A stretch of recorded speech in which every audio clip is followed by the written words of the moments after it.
पत्नी सहित गौतम की आराधना से संतुष्ट हो भगवान शिव का उन्हें दर्शन देना, गंगा को वहां स्थापित करके स्वयं भी स्थिर होना, देवताओं का वहां बृहस्पति के सिंह राशि पर आने पर गंगा जी के विशेष महात्म्य को स्वीकार करना, गंगा का गौतमी या गोदावरी नाम से और शिव का त्रयंबक ज्योतिर्लिंग के नाम से विख्यात होना तथा इन दोनों की महिमा।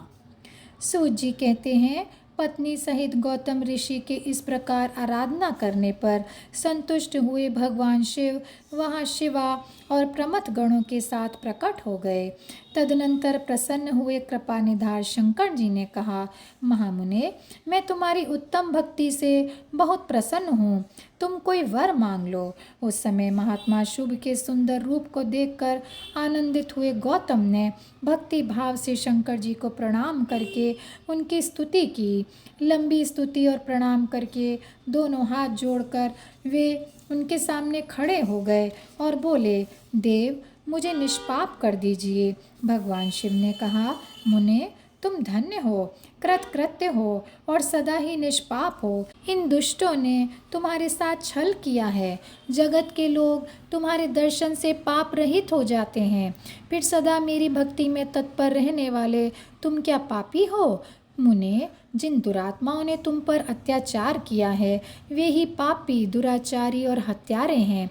उनके दर्शन से दूसरे लोग पापिष्ट हो जाएंगे। वे सब के सब कृतघ्न हैं, उनका कभी उद्धार नहीं हो सकता। महादेव जी की यह बात सुनकर महर्षि गौतम मन ही मन बड़े विस्मित हुए। उन्होंने भक्ति पूर्वक शिव जी को प्रणाम करके हाथ जोड़कर उन्हें इस प्रकार कहा। गौतम ऋषि बोले, महेश्वर, उन ऋषियों ने तो मेरा बहुत बड़ा उपकार किया है। यदि उन्होंने ये बर्ताव ना किया होता तो मुझे आपका दर्शन कैसे होता? धन्य हैं वे महर्षि जिन्होंने मेरे लिए परम कल्याणकारी कार्य किया है। उनके इस दुराचार से ही मेरा महान स्वार्थ सिद्ध हो गया है। गौतम जी की ये बात सुनकर महेश्वर बड़े प्रसन्न हुए। उन्होंने गौतम को कृपा दृष्टि से देखकर उन्हें शीघ्र ही यूं उत्तर दिया। शिव जी बोले, विप्रवर, तुम धन्य हो, सभी ऋषियों में श्रेष्ठतर हो। मैं तुम पर बहुत ज़्यादा प्रसन्न हुआ हूँ। ऐसा जानकर तुम मुझसे कोई उत्तम वर मांग लो। गौतम ऋषि बोले, हे नाथ, आप सच कहते हैं, तथापि 5 आदमियों ने जो कह दिया या कर दिया वह अन्यथा नहीं हो सकता, अतः जो हो गया सो रहे। देवेश, यदि आप मुझ पर प्रसन्न हैं तो मुझे गंगा प्रदान कीजिए और ऐसा करके लोक का महान उपकार कीजिए। आपको मेरा नमस्कार है, बारंबार नमस्कार है। यों कहकर गौतम ने देवेश्वर भगवान शिव के दोनों चरणारविंद पकड़ लिए और लोकहित की कामना से उन्हें नमस्कार किया।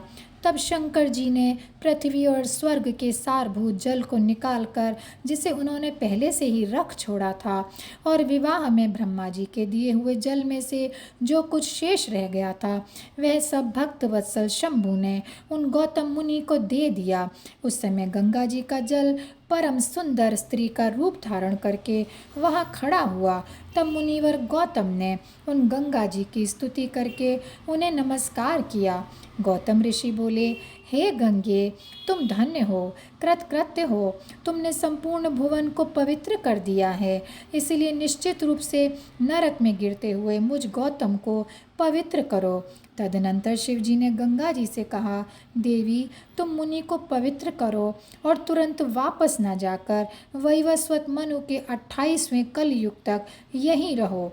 गंगा जी ने कहा, महेश्वर, यदि मेरा महात्म्य सब नदियों से अधिक हो और अंबिका तथा गणों के साथ आप भी यहाँ रहें, तभी मैं इस धरातल पर रहूँगी। गंगा जी की यह बात सुनकर भगवान शिव बोले, गंगे, तुम धन्य हो, मेरी बात सुनो। मैं तुमसे कभी भी अलग नहीं हूँ, तथापि मैं तुम्हारे कथनानुसार यहाँ स्थित रहूँगा। तुम भी स्थित हो जाओ। अपने स्वामी परमेश्वर शिव जी की यह बात सुनकर गंगा जी ने मन ही मन में यह प्रसन्न होकर उनकी भूरी भूरी प्रशंसा की। इसी समय देवता, प्राचीन ऋषि, अनेक उत्तम तीर्थ और नाना प्रकार के क्षेत्र वहाँ आ पहुँचे। उन सब ने बड़े आदर से जय जयकार करते हुए गौतम ऋषि, गंगा गंगा जी तथा गिरीशाई शिव जी का पूजन किया। तदनंतर उन सब देवताओं ने मस्तक झुकाकर हाथ जोड़कर उन सब की प्रसन्नता पूर्वक स्तुति की। उस समय प्रसन्न हुई गंगा जी और गिरीश ने उनसे कहा, श्रेष्ठ देवताओं, वर मांग लो। तुम्हारा प्रिय करने की इच्छा से वह वर हम तुम्हें दे देंगे। देवता बोले, देवेश्वर, यदि आप संतुष्ट हैं और सरिताओं में श्रेष्ठ गंगे यदि आप भी प्रसन्न हैं तो हमारा तथा मनुष्यों का प्रिय करने के लिए आप लोग कृपा पूर्वक यही निवास करें। गंगा जी बोली, देवताओं, फिर तो सबका प्रिय करने के लिए आप लोग स्वयं ही यहाँ क्यों नहीं रहते? मैं तो गौतम जी के पाप का प्रक्षालन करके जैसे आई हूँ उसी तरह लौट जाऊंगी। आपके समाज में यहाँ मेरी कोई विशेषता समझी जाती है? इस बात का पता कैसे लगे? यदि आप यहाँ मेरी विशेषता सिद्ध कर सकें तो मैं अवश्य यहीं रहूंगी, इसमें कोई संशय नहीं है। सब देवताओं ने कहा, सरिताओं में श्रेष्ठ हे गंगे, सबके परम सुहृद बृहस्पति जी जब सिंह राशि पर स्थित होंगे तब तब हम सब लोग यहाँ आया करेंगे, इसमें संशय नहीं है। 11 वर्षों तक लोगों का जो पातक यहाँ प्रक्षालित होगा उससे मलिन हो जाने पर हम उसी पाप राशि को धोने के लिए आदरपूर्वक तुम्हारे पास आएंगे। हमने ये सर्वथा सच्ची बात कही है। सरिद्वरे महादेवी, अतः तुमको और भगवान शिव जी को समस्त लोकों पर अनुग्रह तथा हमारा प्रिय करने के लिए यहाँ नित्य निवास करना चाहिए। गुरु जब तक सिंह राशि पर रहेंगे तभी तक हम यहाँ निवास करेंगे। उस समय तुम्हारे जल में त्रिकाल स्नान और भगवान शंकर का दर्शन करके हम शुद्ध होंगे, फिर तुम्हारी आज्ञा लेकर अपने स्थान को लौट जाएंगे। सूत जी कहते हैं, इस प्रकार उन देवताओं तथा महर्षि गौतम के प्रार्थना करने पर भगवान शिव जी और सरिताओं में श्रेष्ठ गंगा जी दोनों वहाँ स्थित हो गए।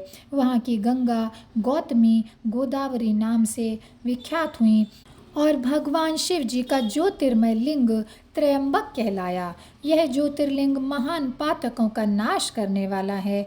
उसी दिन से लेकर जब जब बृहस्पति सिंह राशि में स्थित होते हैं तब तब सब तीर्थ क्षेत्र, देवता, पुष्कर आदि सरोवर, गंगा आदि नदियाँ तथा श्री विष्णु आदि देवगण अवश्य ही गौतमी के तट पर पधारते हैं और वास करते हैं।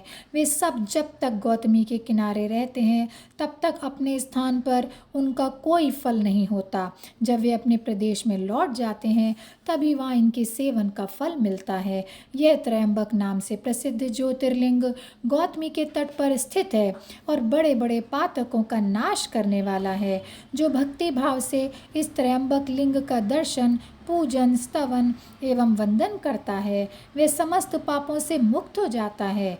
गौतम के द्वारा पूजित त्रयंबक नामक ज्योतिर्लिंग इस लोक में समस्त अभीष्टों को देने वाला तथा परलोक में उत्तम मोक्ष प्रदान करने वाला है। मुनीश्वरों, इस प्रकार तुमने जो कुछ पूछा था वह सब मैंने कह सुनाया। अब और क्या सुनना चाहते हो? कहो, मैं उसे भी तुम्हें बताऊंगा, इसमें कोई संशय नहीं है। और यहीं पर यह अध्याय समाप्त होता है। ओम नमः शिवाय, ओम नमः शिवाय, ओम नमः शिवाय, ओम नमः शिवाय, ओम नमः शिवाय।